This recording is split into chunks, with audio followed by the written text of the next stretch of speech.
सुरुवातीलाच राज्याला हादरवणारी बातमी आहे। नाशिकमधील बलात्काराच्या गुन्ह्यातील आरोपी स्वयंघोषित कॅप्टन अशोक खरातला 24 मार्चपर्यंत पोलीस कोठडी सुनावली। नाशिक क्राईम ब्रांचनं त्याला बेड्या ठोकल्यात। तपासादरम्यान पोलिसांनी त्याच्याकडून तब्बल 58 अश्लील व्हिडिओ जप्त केले।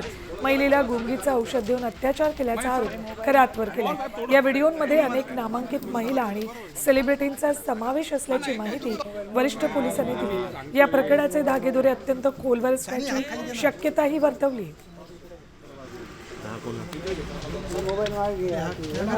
बघा, जी काही तक्रार दाखल आहे त्या तक्रारीच्या अनुषंगाने त्या व्यक्तीवरती कारवाई करण्यात आलेली आहे आणि महिलांच्या शोषण करण्याच्या बाबतीमधली जर का त्या पुरावे असतील तर नक्की त्या बाबतीमधील चौकशी पूर्ण होऊन ही त्याच्यावरती कारवाई होईल। बघा, दोन वेगळ्या गोष्टी आहेत।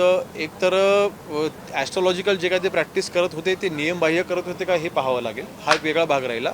आणि महिलांच्या बाबतीमध्ये जी तक्रार झालेली आहे हा वेगळा भाग झाला। हे दोन वेगळे गुन्हे आहेत।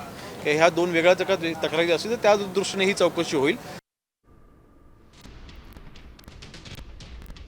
कोण आहे अशोक खरात बघा। नाशिक जिल्ह्यातील सिन्नरच्या मिरगावमधील श्री ईशान्येश्वर मंदिर ट्रस्टचा कॅप्टन अशोक खरात अध्यक्ष आहे। अशोक खरात मर्चंट नेव्हीचा निवृत्त अधिकारी आहे।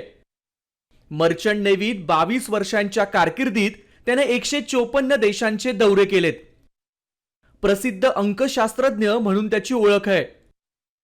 2022 मध्ये मिरगावच्या मंदिराला तत्कालीन मुख्यमंत्री एकनाथ शिंदे यांनी भेट दिल्यानंतर खरात चर्चेत आला। अनेक बडे नेते, सेलिब्रिटी आणि उद्योजक यांच्यामध्ये त्याचा वावर आहे।